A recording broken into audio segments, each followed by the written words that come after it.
Après avoir perdu le statut de chef de file de l'opposition et mis un terme à sa participation à la coalition, quel est aujourd'hui le poids politique de l'ANC? Et pour en parler, avec moi dans ce studio, Maître Isabelle Ameganvi, vice-présidente de l'Alliance nationale pour le changement. Bonjour Maître Ameganvi. Bonjour. Ce débat se fera également avec vous, les Togolais, qui pouvez réagir dès maintenant via la page Facebook de Nana FM et dans une vingtaine de minutes par téléphone sur le 91 09 71 71 ou le 96 61 58 58.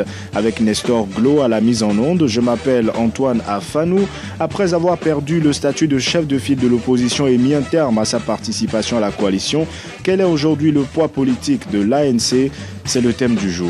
Bienvenue sur la plus belle dame de Lomé. Alors Maître Isabelle Ameganvi, cela fait plusieurs mois qu'on ne vous a plus entendu et aujourd'hui vous choisissez Nana FM pour réapparaître, on va le dire. S'agissait-il d'une retraite ou juste un peu de recul pour mieux observer ce qui se passe? Oui, un peu de tout cela. Vous savez, comme j'ai l'habitude de dire, quand bien même nous sommes engagés comme indestructibles dans la lutte au Togo, nous ne sommes que des personnes de chair et de sang. Et donc, il arrive que la stature physique ait des problèmes, c'est tout à fait normal, surtout lorsqu'on dépasse la cinquantaine. Et donc, des problèmes de santé, des problèmes de deuil. Et également le recul par rapport à tout ça, politiquement, par rapport à tout ce qui se passe dans notre pays, et analyser la situation et rebondir. Et donc, je dirais que c'est la somme de tout cela qui a fait que j'ai observé un recul, je dirais, stratégique.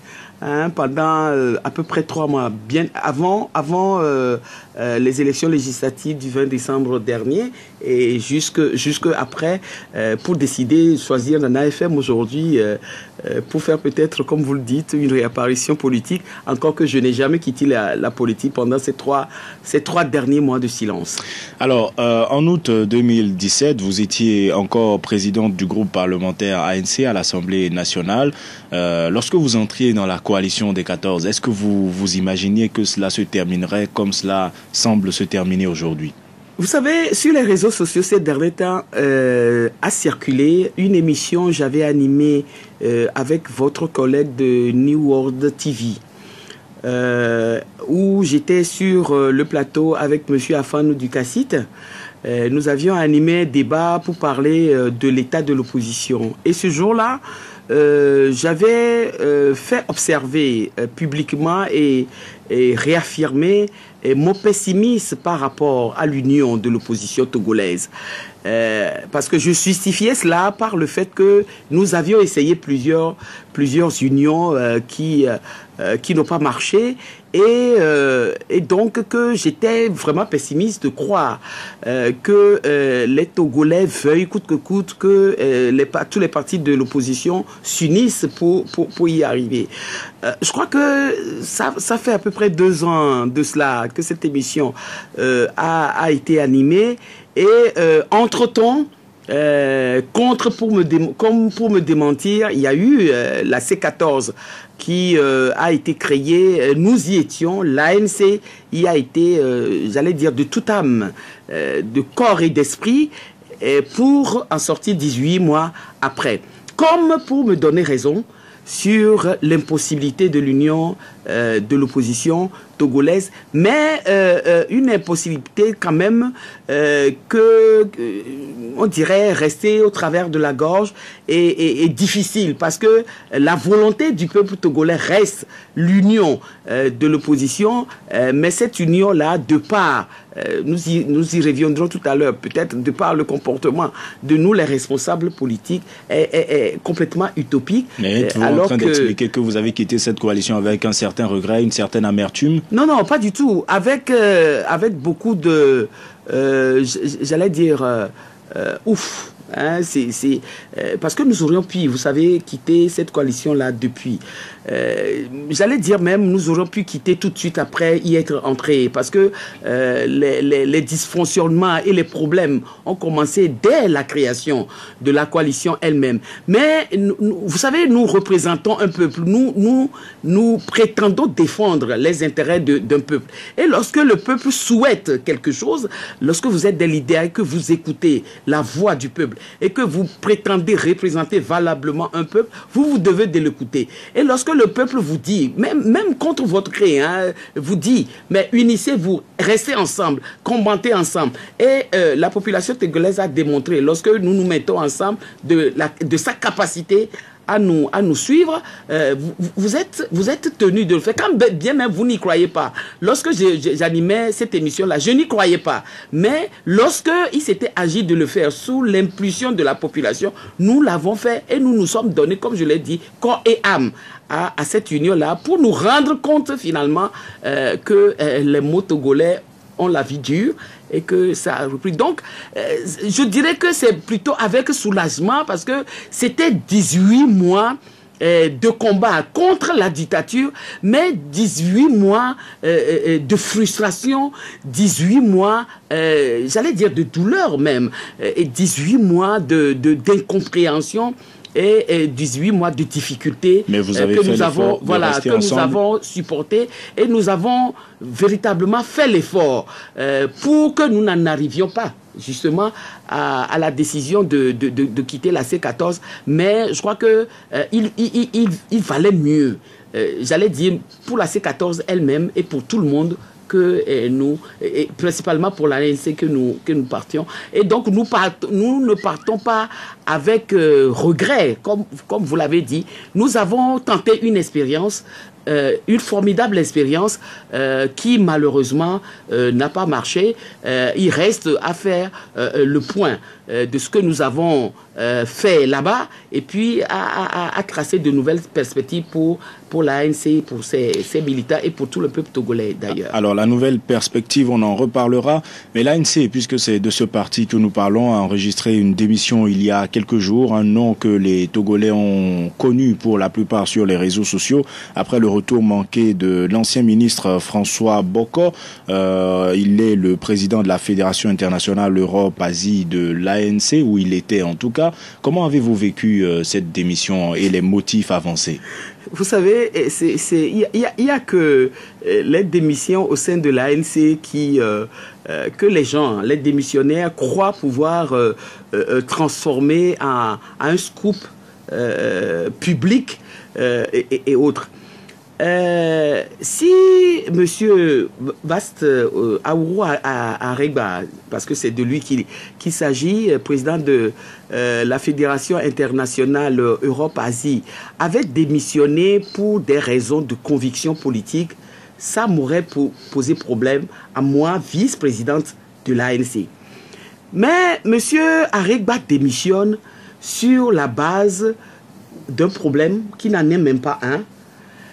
D'abord parce que je dirais que lorsque M.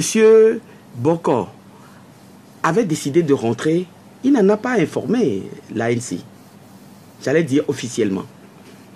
Mais qu'à cela ne tienne, lorsqu'il a rencontré son problème, je précise que c'est Air France, nous a-t-on dit, qu'il a empêché d'embarquer sur son vol vers le retour à Lomé, les autorités françaises en l'occurrence. Alors, quand il avait rencontré ce problème, qu'à cela ne tienne, l'ANC, qui n'avait pas été officiellement informé du retour de M.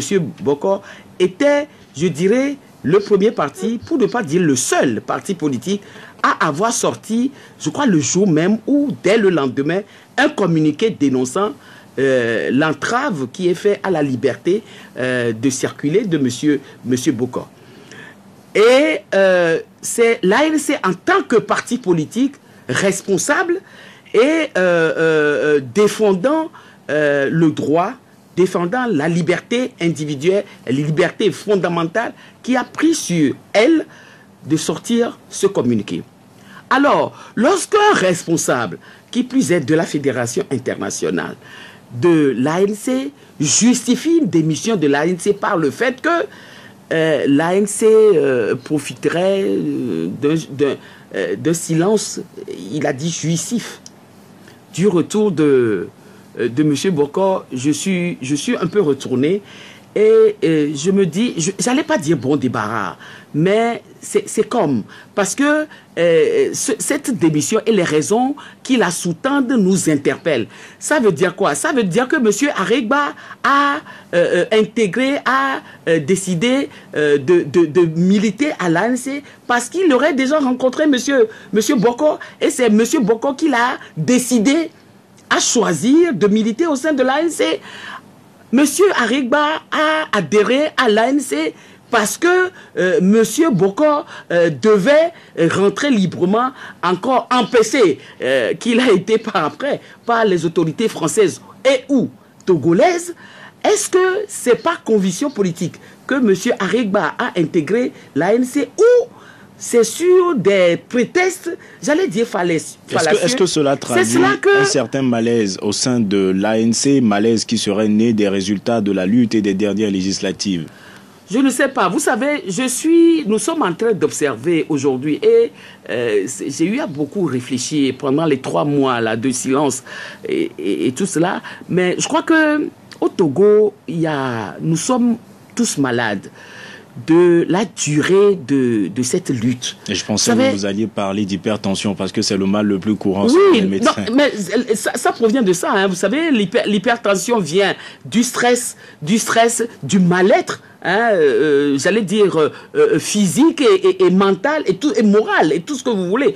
Et donc le mal togolais et la lutte a trop duré, ce qui fait que nous sommes en train d'observer, moi en tout cas, j'observe aujourd'hui que le Togolais a perdu tous les repères et aujourd'hui des gens prennent des positions, prennent des décisions qui sont des fois incompréhensibles et qu'ils justifient à tort et à travers par des prétextes qui ne peuvent pas se voir. Parce que, vous savez, monsieur Aregba est un intellectuel, vit en Europe, un pays dit démocratique, où les règles du jeu politique là-bas fonctionnent bien.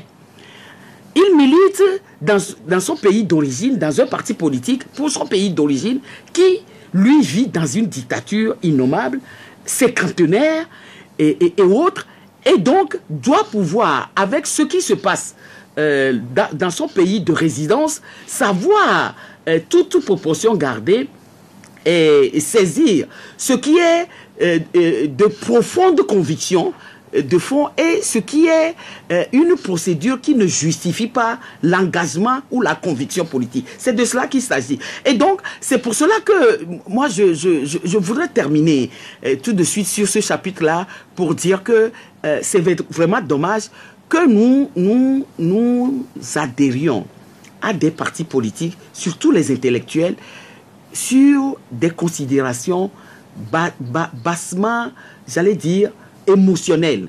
Parce que les raisons qu'ils donnent, moi, à part que ça soit de l'émotion, je ne vois aucun support fondamentalement politique à la raison qu'ils donnent pour justifier sa démission de l'ANC du fait que M. Bokor ait été empêché de rentrer et que l'ANC n'a rien dit. L'ANC n'est pas, à moins qu'on me prouve que l'ANC soit complice de l'empêchement des autorités, des responsables de Air France, des autorités françaises et des autorités togolaises qui ont empêché M. Bokor de rentrer. Surtout, encore et surtout, que l'ANC est le seul parti à avoir pris position par rapport à cela, parce qu'il s'agit d'un droit fondamental qui a été violé à une personne qui doit pouvoir en bénéficier. Et donc, moi, je souhaiterais que nous passions en cela. Ce qui est sûr, c'est que j'ai lu sur les réseaux sociaux un fameux article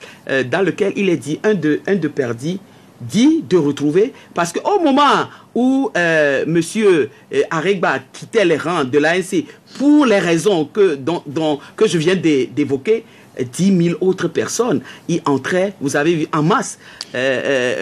Au niveau de la région des Savanes, il s'agissait de nos anciens camarades qui étaient, lorsque nous quittions l'UFC après notre scission, qui étaient restés à l'UFC, qui aujourd'hui, après avoir fait l'expérience de demeurer dans l'UFC depuis 2010, ont choisi aujourd'hui de la quitter en bloc et de rejoindre les rangs de l'ANC. Et c'est ça qui est l'essentiel, c'est ça qui constitue les perspectives sur lesquelles l'ANC veut pouvoir entamer la nouvelle dynamique de sa lutte qui se doit de continuer et qui continue. Alors, avant sa nouvelle dynamique, l'ANC continue de recevoir des critiques par rapport à comment cela s'est terminé avec la coalition. Vous êtes constamment critiqué pour avoir entretenu une certaine guerre de leadership, un certain conflit lié au leadership du groupe avec le PNP. Globalement, qu'en pensez-vous ? Oh, vous savez, je vous ai dit tout à l'heure que la durée de cette lutte et de cette dictature a changé beaucoup de choses, a fait perdre beaucoup de repères aux personnes. Vous savez, le leadership, si de leadership il faut parler, l'ANC ne l'avait pas obtenu par rapport à se déterminant par rapport à un autre parti, tant de l'opposition que de la majorité aujourd'hui. Je le dis parce que moi j'estime que si on doit parler chef de file de l'opposition et tout le reste, ce n'est pas parce que l'ANC est restée les bras croisés que elle est devenue le premier parti de l'opposition. Encore que l'objectif fixé par l'ANC, et ça aussi, il faut clarifier les choses. Dans votre introduction tout à l'heure, vous avez parlé du chef de file de l'opposition que nous n'avons plus, etc. et tout ça. Mais je voudrais rebondir là-dessus et vous dire que l'objectif de l'ANC, lorsque nous sommes lancés dans cette lutte-là, ce n'est pas d'être chef de file de l'opposition. Mais on le sera. Certains vous ont accusé de vous en contenter. On le serait à moi parce que c'est là la perte des repères dont je parle. Parce qu'un parti politique digne de ce nom qui lutte, ne lutte pas pour devenir, son responsable ne lutte pas avec ses militaires et ses partisans pour demeurer et devenir chef de file de l'opposition. Un parti politique digne de ce nom lutte pour devenir responsable, gouverner un pays, donner sa dynamique politique et économique à un pays. Un parti politique lutte pour accéder au pouvoir et gouverner le pays. Mais plusieurs constatent qu'au lieu de cela, vous livrez des guerres entre vous pour des positions au sein de l'opposition. Donc, l'objectif de l'ANC n'a jamais été d'être chef de file de l'opposition. Et le peuple togolais, d'ailleurs, n'a pas voulu faire de l'ANC le chef de file de l'opposition, puisque des élections se sont passées. Et vous savez, au Togo, les résultats de ces élections, les vrais, je parlais des vrais, et qui sont la plupart du temps traduites dans des vols, des fraudes et autres, et les résultats qui sont donnés à la fin, je ne veux pas revenir là-dessus. Au Togo, il n'y a jamais, et je le revendique, jamais plus d'élections transparentes. Et donc, l'objectif de l'ANC, c'est l'alternance dans ce pays, c'est gouverner ce pays d'une autre manière qu'il a été gouverné pendant 50 ans. Comment est-ce que vous comptez y arriver? Là, nous parlons de perspectives. Et donc, vous me laissez terminer. Et donc, l'objectif de l'ANC n'est pas de demeurer chef de file de l'opposition. Sa volonté n'a d'ailleurs jamais été d'être chef de file de l'opposition. Sa volonté, c'est d'être chef de l'État, de gouverner ce pays et de faire en sorte que le pays puisse avancer. Cela n'a pas été possible du fait de tout ce que vous savez.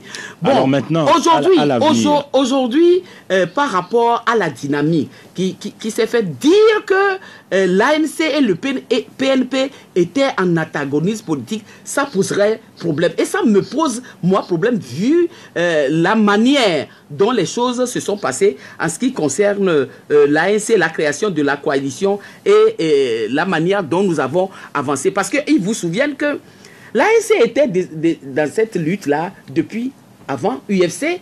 Et puis nous nous sommes transformés en 2010 par rapport à nos problèmes avec M. Jirki Olympio. Nous avons préféré créer, nous étions un certain nombre à l'époque, avoir décidé de créer, d'être membres fondateurs de l'ANC et nous avons créé l'ANC. Nous avons continué la lutte telle que nous la faisions avant dans l'UFC jusqu'au 19 août 2017 où le PNP, je dirais, est véritablement rentré en course dans la lutte au niveau de l'opposition togolaise.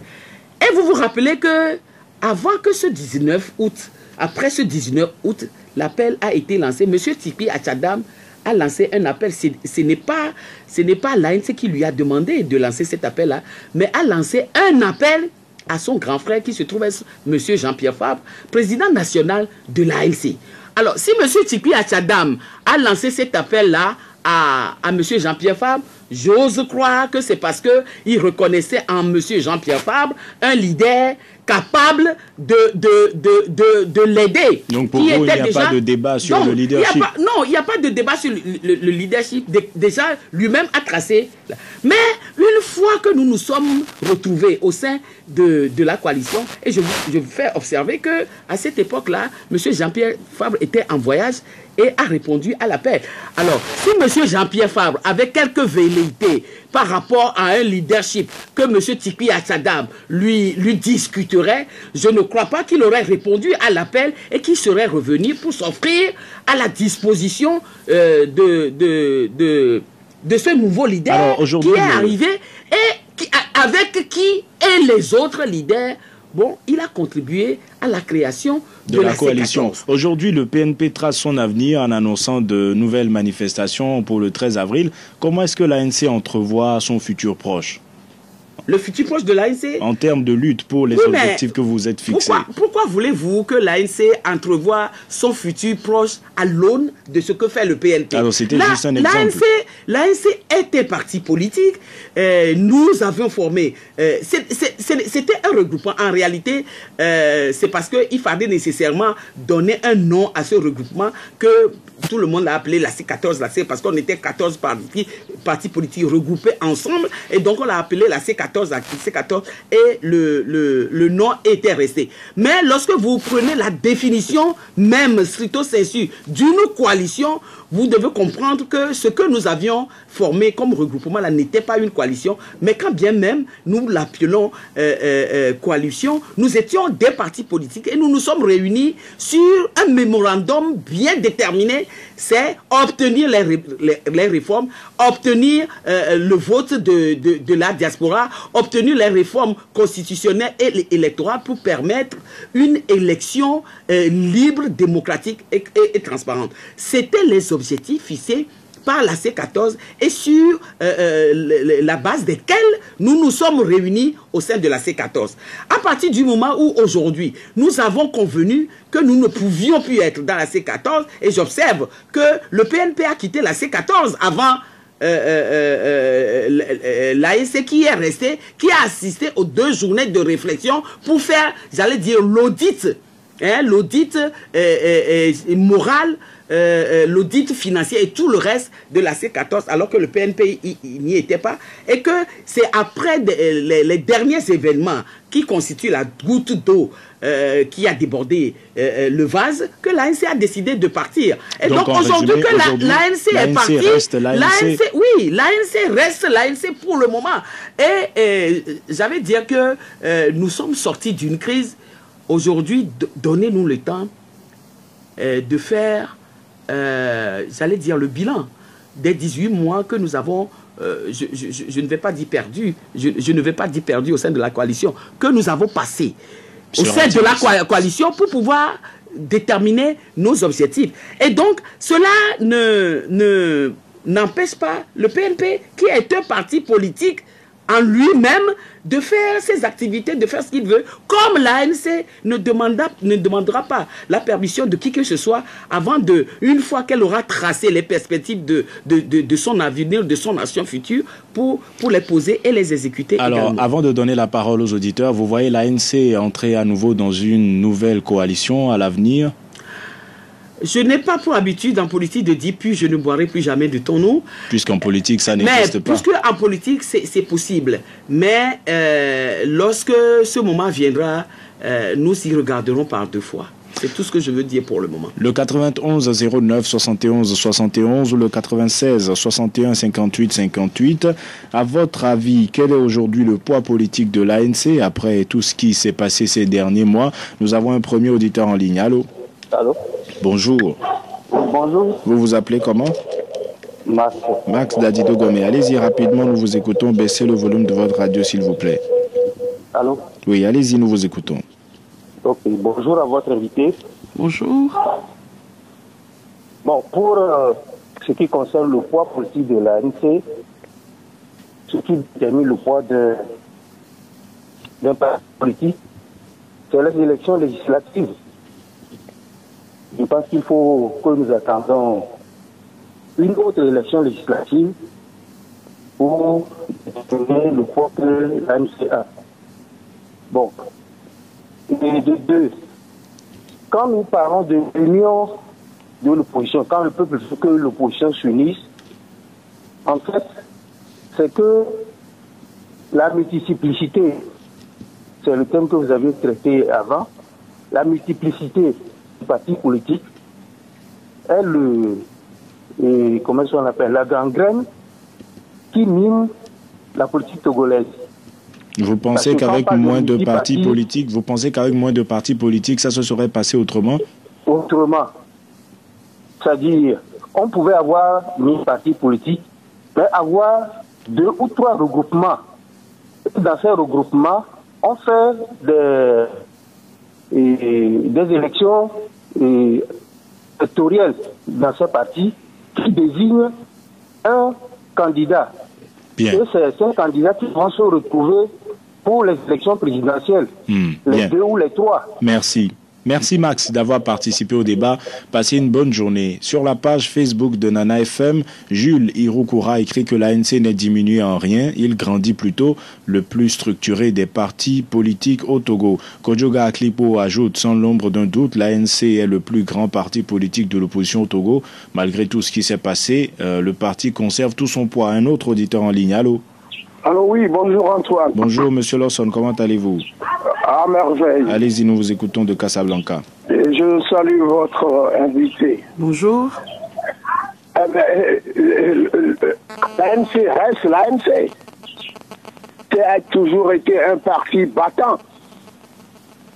Parce que sa popularité, il a vu Paris. Vous êtes là, Monsieur Lawson? Alors on retiendra que l'ANC reste l'ANC. Merci d'avoir participé au débat. Passez une bonne journée. Zinsousso Kéron sur la page Facebook de Nana FM écrit que c'est le terrain qui nous le dira. Pascal Tey écrit que l'ANC reste l'ANC. Les particules qui tournent autour de l'ANC n'ont qu'à voler de leurs propres ailes. Fin de citation. Un autre auditeur en ligne. Allô? Oui, allô? Bonjour. Bonjour, monsieur le journaliste. Monsieur Amoussouvi, comment allez-vous? Très bien. Allez-y, ça va. Allez-y, nous vous écoutons. Je salue votre invité. Bonjour. C'est normal. Dans la vie, quand on fait quelque chose, on ne trouve pas de résultat. On s'arrête pour réfléchir. Bon, tout le monde accuse l'ANC. L'ANC a fait quoi? Mais je voudrais connaître, madame, ce problème de 30 millions, parce que nous avons approché les gens de la C14, d'autres nous ont dit que Jean-Pierre Pham n'a pas vu la couleur de cet argent, si c'est pour plus de 10 000 ou de 5 000. Mais tout le monde parle de ce problème comme si 30 millions, c'est 30 milliards. On veut connaître ce problème-là, madame. C'est une affaire qui vous intéresse, monsieur Amoussouvi? Oui, c'est ça qui m'intéresse. Parce que ça pollue. Bien. Ça pollue trop le Togolais. Tout le monde parle de ça, dans les villages, partout. Merci, monsieur Amoussouvi, d'avoir participé au débat. Passez une bonne journée. Nous allons prendre encore un auditeur en ligne et Maître Améganvi réagira à l'ensemble. Sur la page Facebook de Nana FM, Frédéric Huengbesso, lui, dit que l'ANC doit batailler dur pour retrouver sa noblesse. Abbas Alidi, lui, écrit que l'ANC reste l'ANC. Ce n'est pas une coquille vide. Un autre auditeur en ligne. Allô? Allô? Bonjour. Bonjour, monsieur Antoine. Vous vous appelez... C'est monsieur Kodjo? Non, c'est Haïté. Haïté, vous nous appelez d'où? De Kabatet à Dakpamé. Allez-y, nous vous écoutons. j'entends madame dire on a perdu le repère, tous les Togolais sont malades et tout ça là. Mais moi je veux lui dire que c'est eux qui sont malades. Non, monsieur Haïté, Balater, Maître Isabelle Améganvi n'a pas traité les Togolais de malades parce qu'ils sont malades mentalement, mais elle dit qu'ils sont un peu stressés et fatigués de la durée de la lutte. Elle parle d'une manière. Donc vous, comment est-ce que vous, monsieur Haïté, vous vivez cette lutte? Est-ce que d'abord vous êtes dans une lutte et comment est-ce que vous vivez tout ce qui se passe dans le pays? Antoine, quand des leaders s'acoquinent avec... non, je vous ai demandé comment vous vivez ce qui se passe dans le pays actuellement. Moi, je suis tout simplement ahuri parce qu'ils prennent l'argent depuis 2015 quand ils ont parlé de fichiers consensuels. Cette fois, ils ont pris ça et le groupe a su. Ils n'ont pas voulu partager ça. Donc pour vous, l'affaire des 30 millions vous intéresse aussi? Bien sûr. Bien, merci. Merci, monsieur Haïté. Merci, monsieur Haïté, d'avoir participé au débat. Maître Isabelle Améganvi vous répond dans quelques instants. Alors, on a eu Max Dadido Gomé qui dit qu'il faudra organiser d'autres élections pour être fixé sur le poids de l'ANC. Et il dit que le nombre important de partis politiques joue un peu sur comment cela se passe. Qu'en pensez-vous? Non, vous savez, je persiste. Hein. La perte de repères dont j'ai parlé tout à l'heure, loin de moi, ce n'était pas du tout une injure ou une insulte qui puisse justifier la réaction de votre invité, là, monsieur Haïté. La perte de repères, c'est de ça qu'il s'agit. Lorsque vous faites une déclaration, que les gens persistent à trouver dans tout ce que vous dites quelque chose d'insultant, d'injurieux, pour pouvoir vous créer des problèmes. Vous savez, cette histoire de multiplicité de partis politiques, c'est ça même l'essence de la démocratie. Et moi, j'ai toujours combattu le fait de penser qu'au sein de l'opposition, on puisse avoir un parti unique de l'opposition. Parce que nous ne pouvons pas demander quelque chose et son contraire. Nous ne pouvons pas demander la démocratie. 2 ou 3 grands partis. Et dire... Mais vous savez, le peuple togolais n'a jamais été dupe. Hein. Le peuple togolais sait qu'il y a plus de 100 partis politiques qui sont régulièrement constitués, déposés, dont les récépissés ont été donnés par les autorités compétentes de ce pays. Mais observez, M. Afanou, toutes les élections, tant présidentielles que législatives qui ont eu lieu, vous verrez que le peuple togolais n'a jamais dégagé plus de 3 à 4 partis politiques à la fois. Plus de 1 ou 2 candidats à la fois, à toutes les élections. Quelque non transparente qu'elle soit, le peuple togolais a toujours su les partis politiques les plus décisifs. Les partis politiques qui travaillent. Parce que c'est de ça qu'il s'agit. Tout à l'heure, je vous ai dit que l'ANC n'est pas resté les bras croisés pour devenir chef de file de l'opposition, quand bien même ce n'est peut-être pas son objectif. Son objectif, c'est de gouverner ce pays. Et donc, c'est par le travail. Vous avez vu les tournées que l'ANC, son président, font à chaque fois. D'ailleurs, aux grandes dames et brava les conseils que beaucoup de gens lui donnent. Par exemple, lorsque nous avions décidé d'aller à Sokodé, au moment terrible où Sokodé, Bafilo et autres étaient mis en couple réglé par le pouvoir, mais beaucoup de gens ont dissuadé l'ANC de faire cette tournée-là, mais nous l'avons quand même fait, pas une fois, pas 2 fois, pendant les 18 mois qu'avait duré notre... Et donc, je dis que c'est pas le travail que cela se fait. Le souci pour les gens qu'ils disent, c'est le fait que les autres partis influencent le cours des choses. Oui, mais les autres partis influencent, mais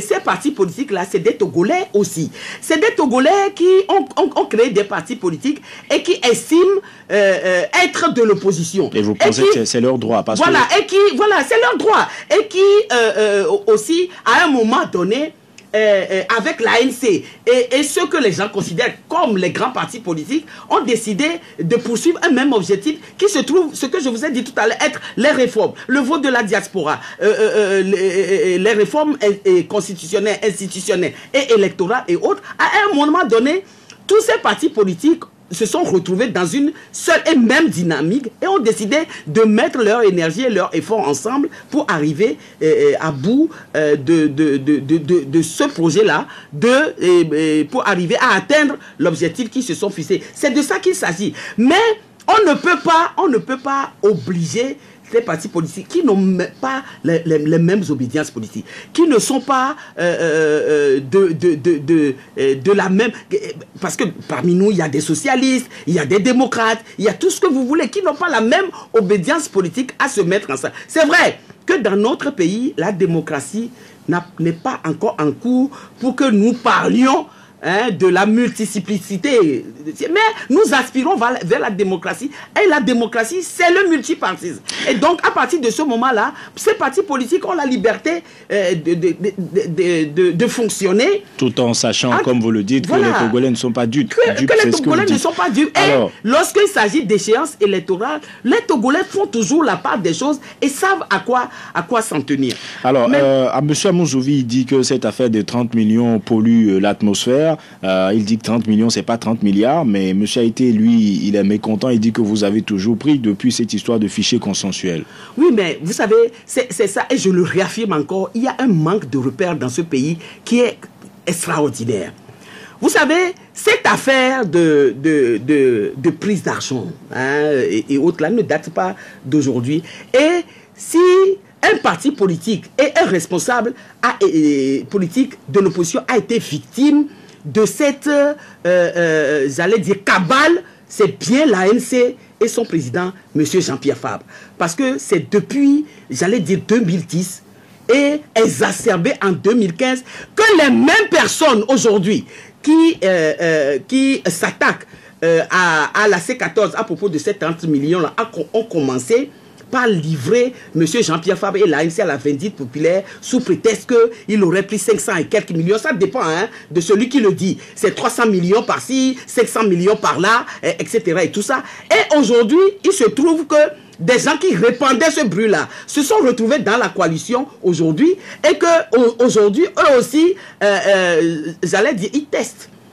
Ce que cela veut dire. Encore que un des responsables de la coalition vous a dit, vous savez, il y a pas mal de temps que moi, en tant que responsable de l'ANC, j'ai suspendu ma participation à la coalition pour des choses, des irrégularités, des injustices qui s'y passaient, dont j'ai parlé tout à l'heure. Parce que je rappelle que c'est M. Éric Dupuis et moi qui représentions l'ANC au niveau des réunions de la C14 et M. Jean-Pierre Fabre étant chef de file de l'opposition à l'époque. Et donc, avant les élections législatives de 2018, là, décembre 2018, moi j'ai suspendu ma participation à la coalition parce que vous savez, je n'aime pas l'injustice. Et donc, pour des faits graves, j'estimais injuste aujourd'hui, cette affaire qui se passait à la coalition, j'ai suspendu. Et donc, je suis mal placé pour vous parler de ces affaires des 30 millions.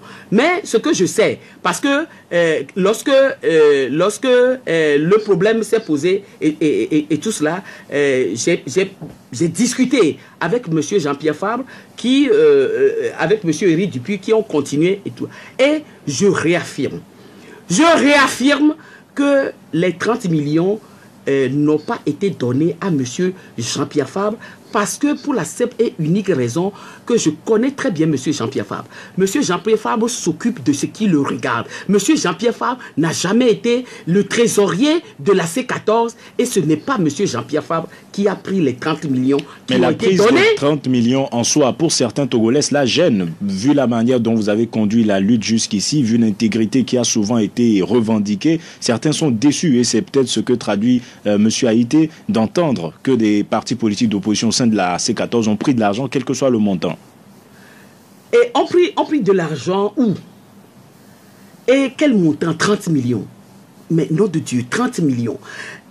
Mais dans la vie, 30 millions dans la vie d'un parti politique, pas de 14, dans la vie d'un parti politique. Moi, je ne veux pas revenir sur... Je vous ai dit que au moment où ça s'est fait, moi, je ne participais pas. Mais ce n'est pas une raison pour dire que je me désolidarise de la C14 par rapport à cela. Ce qu'on a fait de ces 30 millions-là, on vous l'a dit.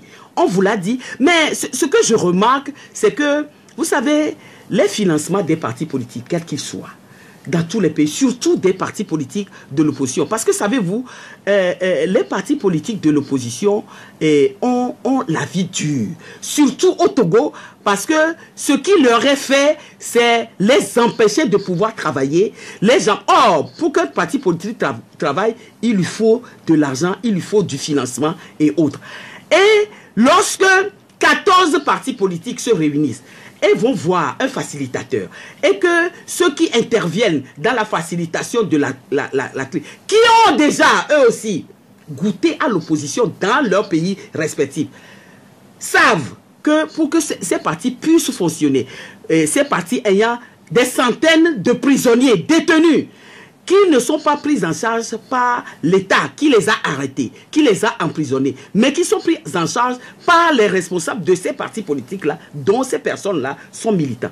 Lorsque ces partis politiques-là comptent sur la mobilisation populaire, et qu'une mobilisation, une manifestation de la C14 coûte, par exemple, je donne un chiffre, je ne suis pas la trésorière du groupe pour le savoir, le trésorier pourra vous dire exactement combien coûte une manifestation de la C14. Je crois que c'est des millions, pour ne pas dire au-delà de la dizaine de millions. Ça veut dire quoi? Ça veut dire que 30 millions pris ont servi à organiser, je crois, trois manifestations, puisque monsieur Goguet, qui a été reçu à une radio, a dit que cet argent-là a servi à organiser les manifestations. Donc cet argent, vu le montant, n'a aucune influence sur la conscience des acteurs de l'opposition. Oui, mais monsieur Afanou, diviser 30 millions par 14, a supposé que les leaders des 14 partis politiques composant la coalition aient décidé de se partager, de mettre dans les poches,